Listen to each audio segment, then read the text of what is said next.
Hey guys, Dark Humility here. You can always catch me at www.twitch.tv/Dark Humility. You can I can always already let's get tell that it. I'll be your best friend in this forsaken camp. Link FS. Thank you so much for the follow. Welcome to Cole, Xana, and Druid.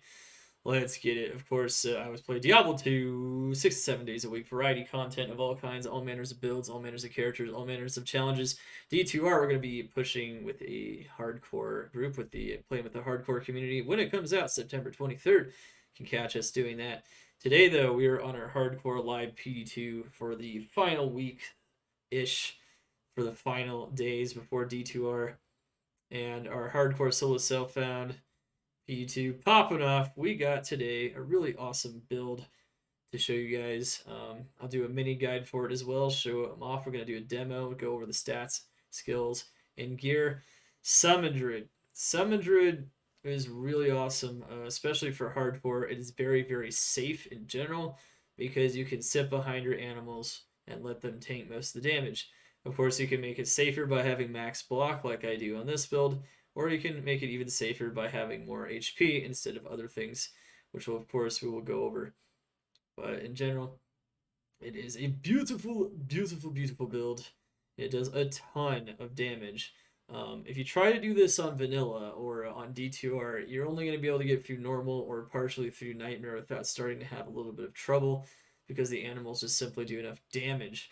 But for a summon druid on PD2, damage is no problem.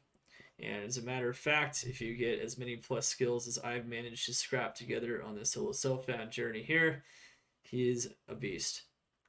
All right. And in general, he's at least an A tier mapper. He's definitely a balanced mapper and very strong in all those regards. I always recommend this build, though, as one of the quote-unquote noob builds, because if you don't know much about Diablo 2, you can just create some animals and they will kill shit for you. It's that simple. Alright. Without further ado, let's get into the stats. So in general, you want enough strength to wear your gear. In our case, we're overstacked a bit because Enigma has so much strength and so does Storm Shield. Dex, want to get max block. And Vitality, we put the rest of the points into Vitality. Also note, we're only 89 on this character, so we can definitely get him a bit higher pretty soon. His name is also No Tentacles, because I don't have any poison creepers. You won't get the joke if you're not in my chat, but that's okay. It's just how it is. So there's no, no, we're not. We are every manner of normal zoo animal. We freed all the animals in the zoo, and we put implanted mind control devices in them, and now they're ours to command and to destroy the game with. In general, this character is also insanely versatile because he does physical damage, and he can also break immunes with amplified damage as well. So it's pretty beastly stuff. Also make sure you have max res, of course, especially in hardcore, but on softcore that's not quite as important. Of course, you can go max vitality as well. It's a little more dangerous to do that on hardcore for some maps and whatnot, but it's up to you.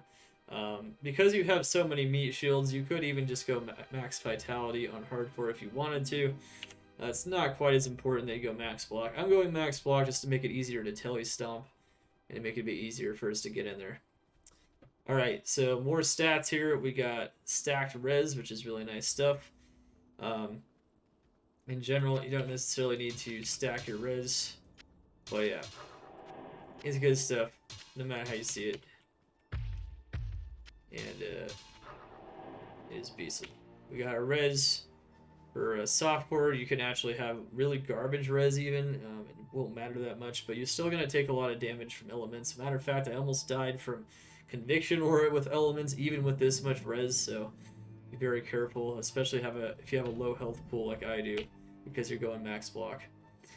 Alright, and then of course we have damage reduction. When the Mercenary puts on his aura, we have 42% damage reduction. That's not bad. That's pretty important in hardcore. In softcore, it's not super important on this build because, once again, it doesn't matter too much. But in general, you always want damage reduction because even if your animals are mostly tanking most of the time, sometimes you want to be able to get in there, you want to telly stomp them, get your amplified damage from the Mercenary's Reaper's Toll, or you just want to prevent archers from sniping you outside of the monsters. So good stuff in general. And then of course we focus on, we get some hit recovery. We don't have a ton, but have a decent amount.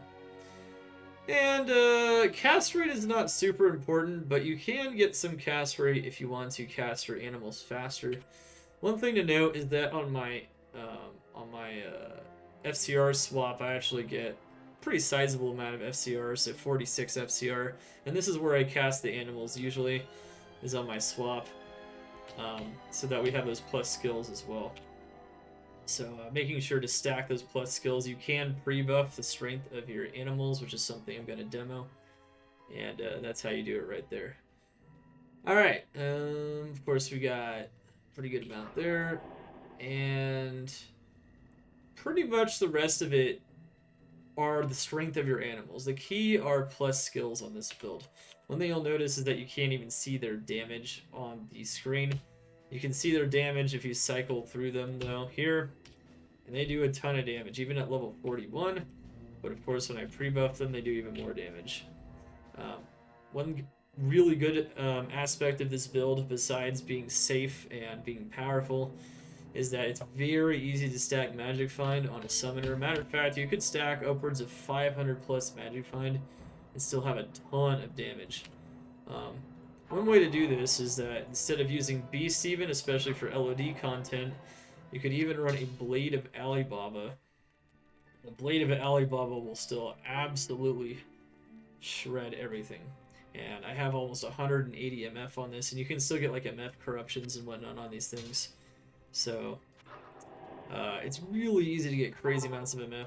Even on a build that's not super MF focused and that's focusing a lot of damage, I still have almost 300, and that's before maps take into effect. So it's very easy to get Magic Find on a Summon Druid. Alright, that's it for the stats pretty much. And skills. So we have Werebear granted to us by Beast itself, which is an item we're wearing, which can make us a lot tankier. And one more level, I'm actually thinking of leveling Lycanthropy so that I have even more health, so when I turn into a bear, I'm even tankier. But you cannot teleport as a bear, so you lose your mobility, so you have to teleport out before you teleport, so that can be a bit annoying. We don't go into the elemental skills, however. If you're not using Enigma, you're going to want to put 1 point into Gust, and you can also use 1 point Cyclone Armor to make yourself a bit tankier. None. 0, Vibrant. 0. We're in an infomercial. Something like that. Alright, and then the real key is making sure that... one thing to note is if you're not wearing Enigma, you can even put more points into Gust to lower the cooldown, but since we have Enigma, I don't really care. So what I did is I just put all the points into all of the summons, which is... These are the key. These are your damage summons. These are the ones that are going to do all your damage. They synergize nicely. And then Heart of the Wolverine, every level is going to give your summons more attack rating and more damage, which is that nice reddish aura that is under all of them right there. That's the Heart of the Wolverine. And of course we can get up to 2 bears once we max out Summon Grizzly. And then we get up to 5 wolves, 3 dire wolves, and 12 ravens. So pretty insane stuff. And of course with Raven maxed, we also can spawn 3 ravens at a time as well, which is pretty neat. So very, very strong build at this point, and it's very fast stuff. Very strong stuff. Alright, let's go over the Mercenary. So the Mercenary, you have a couple of different options. Mercenary, you can, I'd say early on, before you get really good gear, your best bet is probably to use like a Gavel of Pain or some source of amplified damage on the Mercenary, like an Act 5 Mercenary, and then to use a Might or an Act 5 Mercenary. So a Mercenary always has Might to make all your summons stronger. And then you can have Gavel of Pain to proc amplify damage for those pesky physical resistant or physical immune monsters. In general, the Mercenary, you want a source of amplified damage, and you want damage aura or auras. That's generally what you're looking for, but I prefer just having at least a source of amplified damage and an aura, a damage aura.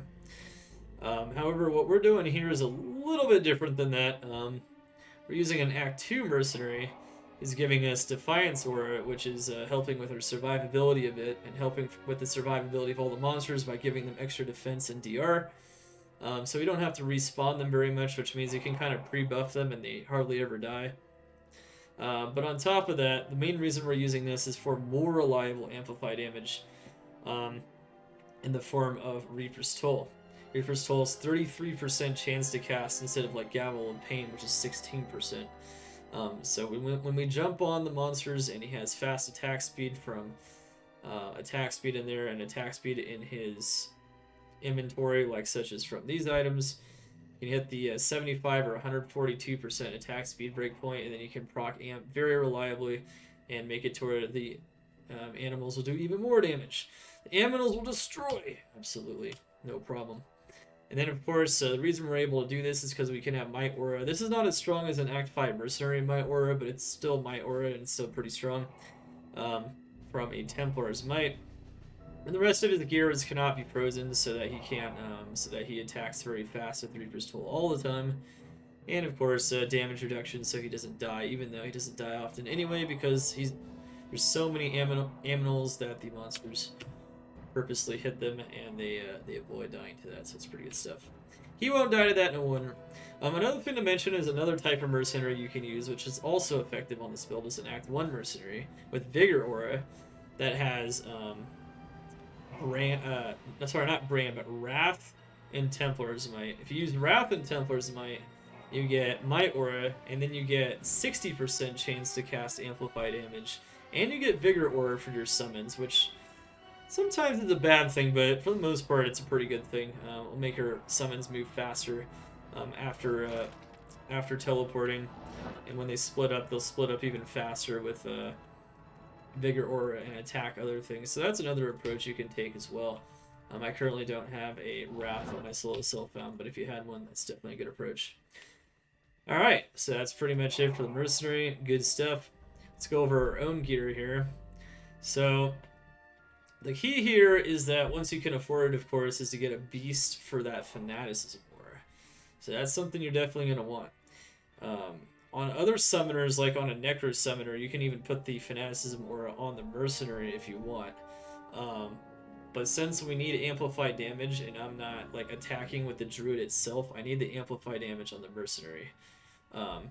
Which means that the Fanaticism Aura, it's actually best just to put it in a low strength beast, or just a beast that any old beast, doesn't really matter. And use this for the Fanaticism. It rolled perfect Fanaticism Aura, which is pretty awesome. So we got a very, very strong source of Fanaticism for them as well. So there's another damage aura and another, and it also gives them attack speed and attack rating. So it's very important stuff. Auras in general and plus skills are the name of the game for a summoner. That is how you make your summons incredibly strong. Heart of the Wolverine is part of that. So is Might Aura. Amplify damage is a curse, so those damage curses, and of course Fanaticism there. Enigma. I like Enigma a lot for constant repositioning, but you can also get Gust to a low cooldown. If you do that, though, you're not going to be able to put as many points in the Heart of the Wolverine, so there is a trade-off. But Enigma is very good for repositioning. It also gives us more Magic Find, and it gives us plus skills. So even when you're not pre-buffing your summons and recreating them, it's going to be pretty good stuff. Also nice DR. This helm was just straight up best in slot on a summoner. There's nothing that beats it. You can even get a +5 one if you get a Lucky Corruption. Right here you got 4 to summon skills on a helm. So that's the Alder's Helm. Alder's Helm in PD2 is very, very strong. And it's going to be your best choice if you want plus skills. This amulet, you can have +4 amulet, of course, but in general you're looking for plus skills. So any +3 or +4 amulet is usually going to be best in slot for the Summon Druid. If you're desperate for res, you can also use Mars. That's about it. One thing to mention, of course, about these two, though, of course, if you don't have Beast yet, you can use the Alibaba that I showed before that has the Magic Find, just to stack Magic Find. You can use Hodo on your main hand so that when you spawn your summons, you can just spawn them instantly and give yourself res. And then, of course, in the place of the armor, you can also use this, which is, I'm actually using this to pre-buff my summons at the moment. But you can, if you don't care to pre-buff them or whatever, you can even just wear this all the time, which is Rain. And if you get lucky with a Mal Rune, you can hit a +3 summon armor, which is actually pretty insane stuff for this build in general. Very, very good stuff. But yeah. So yeah, we got all these nice, beautiful items here. We got the Rain, we got the Alibaba.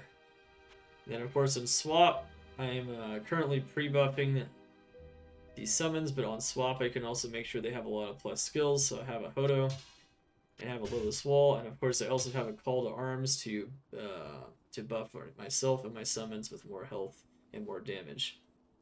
So that's good stuff as well. These are all tools that are just going to make your summoner even stronger. You don't necessarily need every single one, but the more plus skills, even the damage from battle command definitely helps the summons, and of course the life from battle orders. And then of course we have Chance of Gods.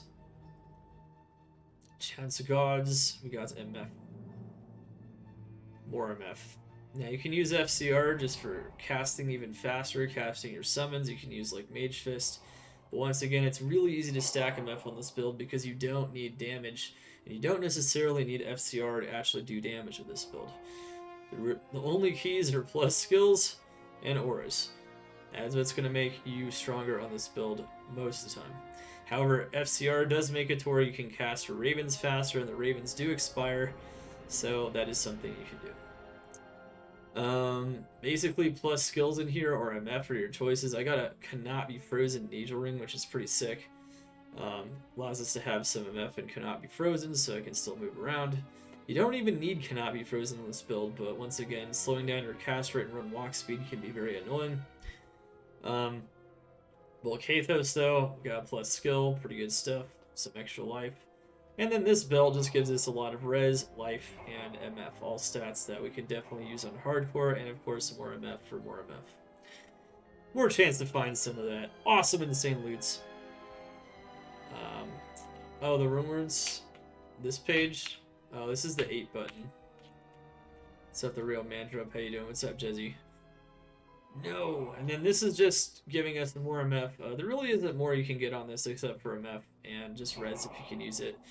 We don't have War Traps because we ripped it on the Desync Strafe Zone, but otherwise I'd probably wear something with more MF. But then again, this build does struggle a little bit with resistances at the moment because we have so many plus skills, so that's fine. Now as far as charms are concerned, yeah, another thing to note is that I actually swap out another plus skill ring for pre-buff initially, so that's one thing we're doing. In general, plus skill rings are going to be nice for that. And then, of course, in our charms, we just really, really want... Alright, DP sounds good. Just plus skills, that's it. We just want lots of them. I mean, on most builds this would be the case, of course, but... on this build, that's a lot of your power. It's almost all your power, which is one of the reasons we made this on our solo self-found, because we had such an easy time getting these Druid summon skillers. And with a grand total of 9 plus a Hellfire Torch and plus a Geeds, we can pre-buff, we can stack ourselves with more MF. It's just really good stuff in general. Then of course we have a bunch of MF res, we have life. Yeah, so ideally you would also want an Annihilus Charm, of course, if you had one, and a Torch, and as many plus Summon Druid skillers as you could possibly want. And there you have it. With all these swap outs and whatnot, this is it. This is the Summon Druid. He's a beast. Alright, so what we're going to do now is we are going to show off his power. So... one thing to note is, I can show with the Beast and then I can show with the Alibaba, just to show you guys that vanilla content is no problem. One of his stronger areas is Chaos. He does Chaos extremely well. So we're going to show off his Chaos farm, show off how strong he is with vanilla content. Now notice that was a physical immune hit lord, and he still absolutely chewed it to ribbons. These animals are dangerous. Very dangerous animals. Very dangerous. And even without this many plus skills, it's still pretty insane. To be honest, Beast is even overkill with this many plus skills. I can take the Beast off. And then you notice that they're still like pretty much one-shotting everything, even with the Ally Baba. Added so much power there. With our max block, we can just jump right in there most of the time. I would definitely, with this much HP, watch situations with Conviction Aura and elemental damage because you don't have a lot of HP. But besides that, it's usually going to be pretty safe. And with the Ally Baba, you can see we have 465 MF. So like I said, it's pretty easy. There aren't a lot of builds that are really safe to stack lots of MF with in Hardcore, but this is one of them. Sword Persist can do it pretty easily as well, but a lot of times you have to prioritize things like life and mana and things like that, and you're definitely risking dying. But anyway, I think you guys get the idea, so I'm going to swap back to my power. And of course, on my swap, I have all these plus skills, and all this cast rate, so I can recast my Ravens if I want on my swap, so I can make them even stronger.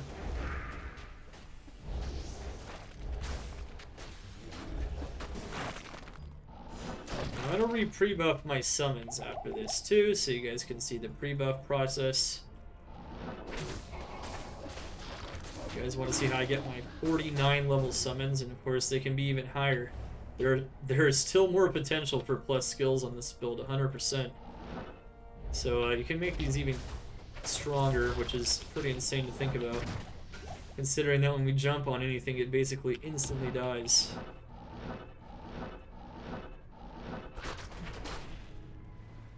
Diablo President. Is there such a thing as a Diablo President?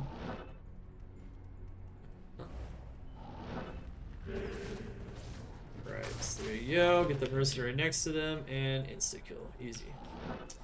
So after this, I'm going to show the pre-buff process again here for a second. But first, I'll show you guys how fast Diablo dies. Check this out.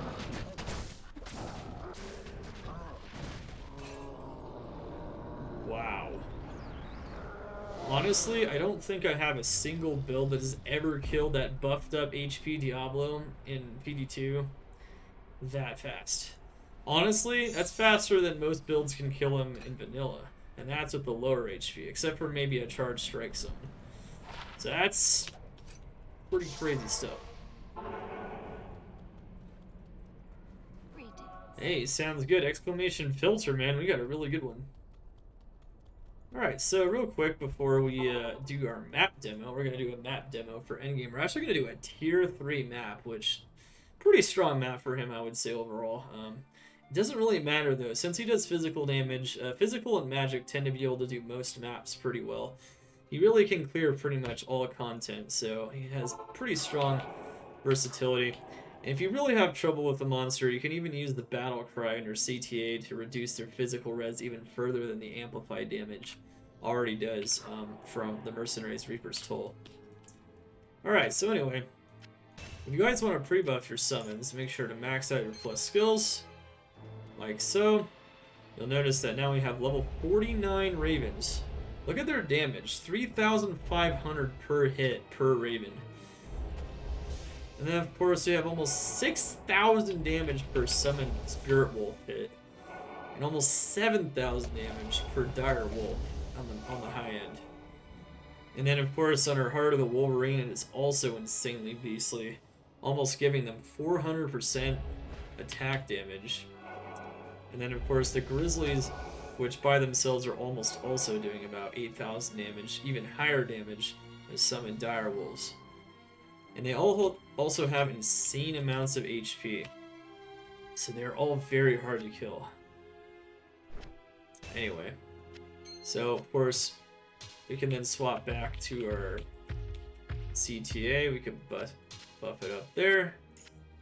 And then we can put on our gear for actually using. And voila. OP.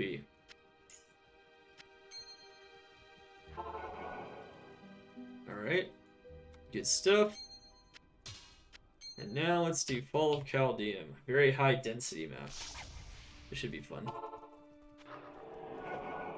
Alright, so let's get your Mercenary as close to the monsters as possible so that he procs the amplify damage. You can play safer than I'm going to be playing. Sometimes I play safer just because I see things that might be dangerous. Especially given that, you know, I have HP for sure, but it's not like an infinite amount. And then make sure to keep recasting your ravens, of course. So as you can see here, we have very powerful animals. They kill everything. Very fast, too. And the crazy part is that you don't even need, even with 10 less plus skills, you're still very strong. That being said, though, this character destroys vanilla content, even with a lot of plus skills. Once you get a really powerful version that has all the auras and plus skills mine does, it's pretty easy to justify doing maps. But you can also just stick to running Chaos because he does it so fast. Also a very efficient means. Chaos will always be efficient on this character.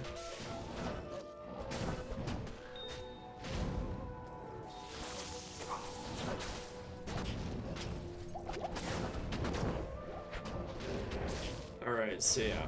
This is the most beautiful map in the game, by the way. This is actually my favorite. It's my new favorite map on PD2. It's good stuff. Can Summon Druid do all content? It can. I'm actually going to be posting this as a mini guide on YouTube. Went over all the fun stuff, of course. Yeah. Freaking destroys it. This is Fall of Caldeum. This is a tier 3, so this is a pretty hard map.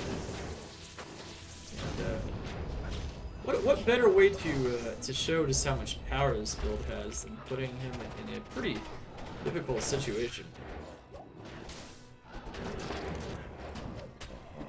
No way, man. The tier 1 maps get destroyed even faster. Just a minute.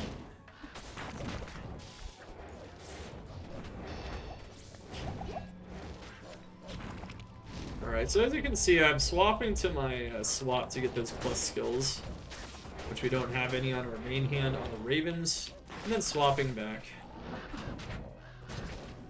Of course, you can just use your main hand as well, though. Wow, that is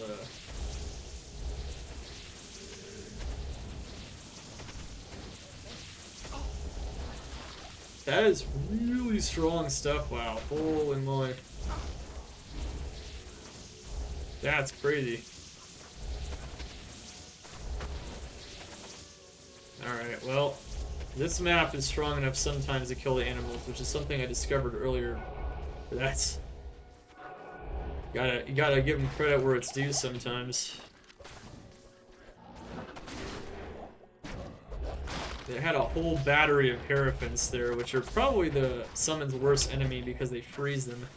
And there's no way to get the monsters cannot be, sorry, not the monsters, the Aminals cannot be frozen. So they froze them all, and they just did a ton of damage with tons of blizzards. So yeah, sometimes it's just best to jump on them like that, but you gotta watch it.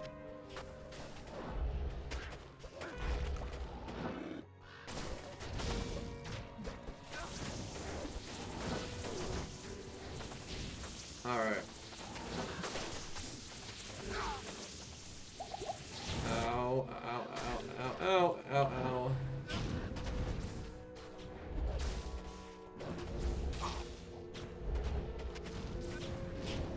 But the good news is that even if your summons die, you can always swap back to your plus skill swap, and you can resummon them.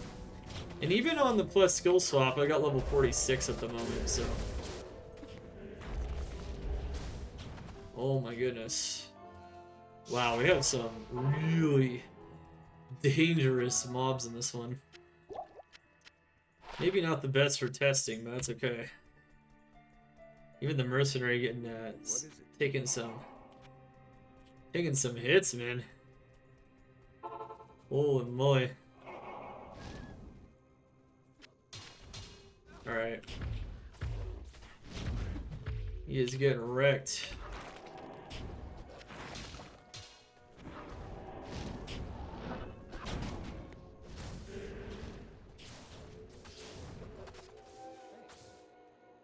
Jesus, that is, yeah, I don't even know. Maybe we should go around the other side. That's crazy. Never mind. Looks like we got another dangerous situation here.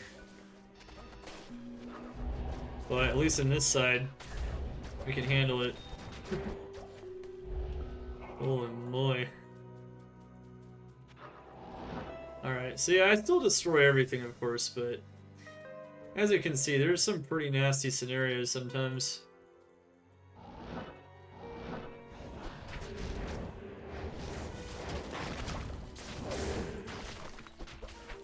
Just gotta watch it. You never know when you're gonna land up against some really nasty monsters.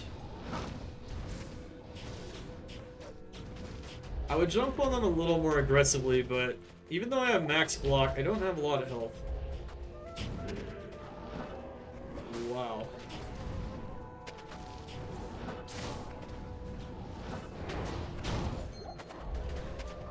Of course, these types of monsters, that's actually the right approach all the time. Doesn't matter what situation it is.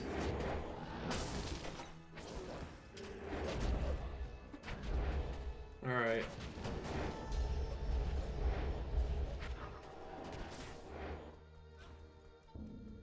Good stuff.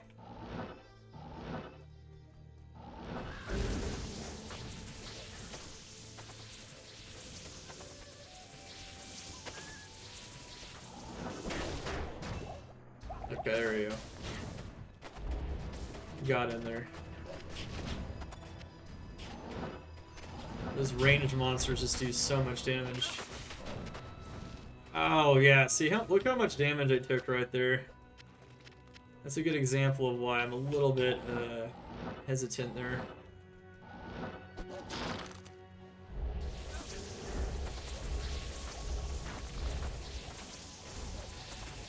Look how tanky my summons are though. Look what they're able to endure here.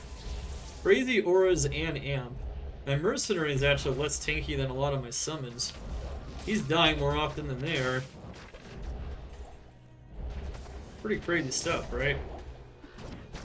Wow.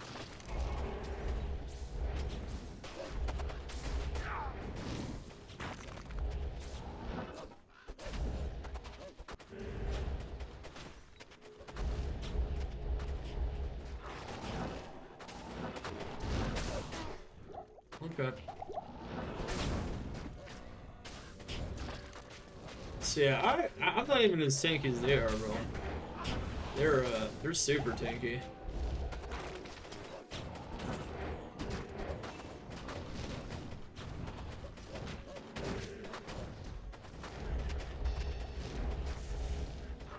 It's good stuff though.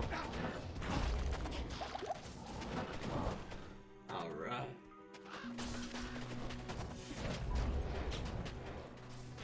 On hardcore, what HP do you recommend for swapping to max block? You can go like anywhere from 1300 to 1500. Just gotta make sure you have res and just gotta make sure you're not putting yourself in harm's way.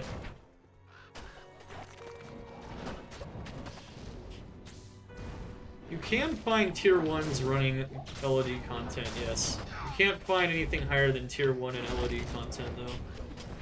The rest of the maps you find inside of other maps, that's correct. So yeah, this is a hard map all the time anyway. And the summons just rip it to shreds. It's my squishy Druid and my squishy Mercenary that I'm most worried about. Rip the Mercenary.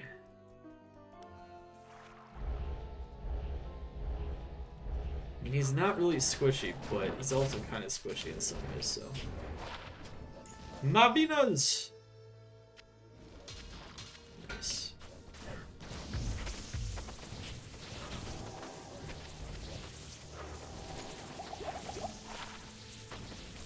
Interesting. I don't like this map. I've tested it many times. It's no good. Throwing it on the ground. Is this a jewel? It's a jewel.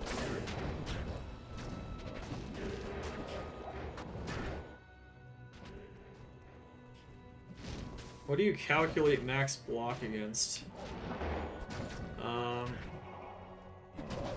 You don't have to. You always have max block no matter what. The monster doesn't matter. Well, what matters for max block is the shield and your character level.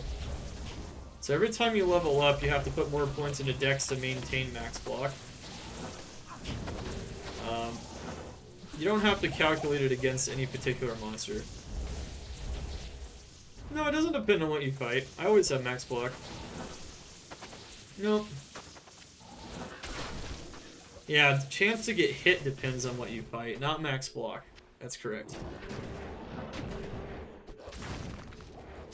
Nope, it doesn't depend at all.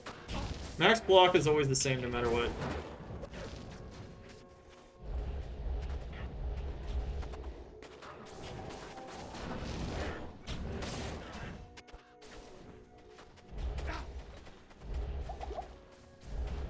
No, it does not.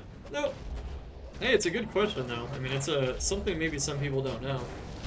The only thing that matters for block, once again, is the type of shield, or the block on your shield, or the block percent on your gear, and your character level. That will determine how much dexterity you need to hit max block. I recommend just putting points into dexterity once you have your full gear, until you have max block, and just check it until you get 75%. Because, I mean, it's not like I've memorized every single dex amount for every character level and everything else like that. I have a general sense of things like that, but can't really know for sure.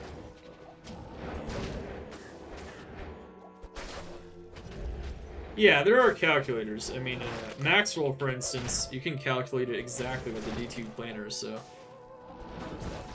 that's a very good point. What's up, Uncle Mods? How you doing?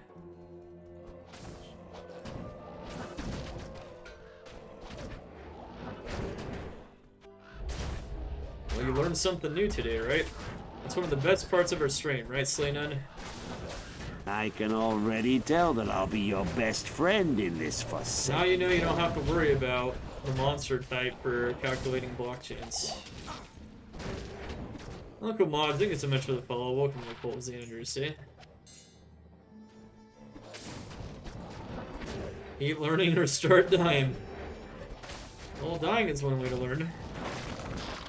Learn about your limits, and on hardcore, I guess you can get frustrated and learn at the same time. Alright, so as you can see, most of the time it's pretty good. If anything, I worry about my safety, my own safety, because this character, not super huge emphasis on the amount of life, and that can be a problem. Most of the time, though, I'm perfectly safe, so. Alright, so Wahid the traitor has to die. Let in all the monsters into the city. It's not something we can allow, so. As you can see, Wahid dies very, very fast. And he's a very tanky boss. He went down like that, no problem. This character has no problem. You just put all the summons on top of him and they just get wrecked. You gotta worry about that in hardcore sometimes, because some bosses can do insane amounts of damage if you tele something. Like, for instance, the Horizon's Memory boss, but besides that, should be pretty fun. And there you have it.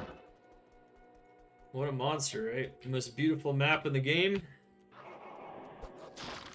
Taken down by the Summon Druid. Had some pretty nasty situations, but he can handle it. Good afternoon. Howdy, howdy, howdy. And with that, chat, that's it. Showed how to pre-buff in the middle there. We did Chaos. We did a map just to demo his power, just to show he can even do tier 3s with no problem.